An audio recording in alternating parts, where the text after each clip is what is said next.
అంటే అందరూ వైసీపీ వాళ్ళే ఉంటారు. వైసీపీ అభిమాన గాయకుడు, వైసీపీ అభిమాన వీళ్ళు, అట్లాగే అక్కడ టీడీపీ అభిమాన ఎనలిస్టు, అభిమాన కార్యకర్త ఇట్లాగే ఉంటారు. వీళ్ళందరూ రాజకీయ కోణంలో మాట్లాడుతున్నారు తప్పించి పేదవాడి కోణంలో మాట్లాడట్లేదు, ఎవడు చర్చించట్లేదు. అసలు ఎందుకు చర్చించట్లేదండి పేదవాడి జీవితాలకు సంబంధించి? ఇదివరకు జగన్ టైంలో తేడా వచ్చినప్పుడు చర్చించారు కదా. అప్పుడేంటి, అప్పుడు సమ్మె నోటీస్ ఇస్తేనే చర్చించారు. సమ్మె చేస్తుంటే కూడా ఎవడు చర్చించట్లా, సమ్మె చేస్తున్నా కూడా చర్చించట్లేదు.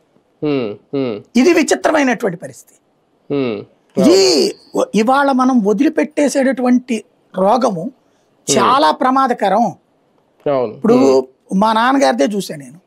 ఆయనకి ఎప్పుడో యుక్త వయసులో ఉన్నప్పుడు ఈ షాప్ తరపున గుమస్తా చేశారు కాబట్టి ఇతర ప్రాంతాలకు వెళ్ళి డబ్బులు కలెక్ట్ చేసుకురావడం, ఆర్డర్లు తీసుకురావడం, ఈ పనుల మీద లైన్లకు వెళ్ళినప్పుడు రాత్రి అంతా మేలుకుని ఉండాలి. అందుకోసం సిగరెట్లు అలవాటు చేసుకున్నాడు. ఆ సిగరెట్ల అలవాటు పెరిగిపోయి దాని ఇంపాక్ట్ ఏమైపోయిందంటే క్యాన్సర్ కిందకి కన్వర్ట్ అయింది.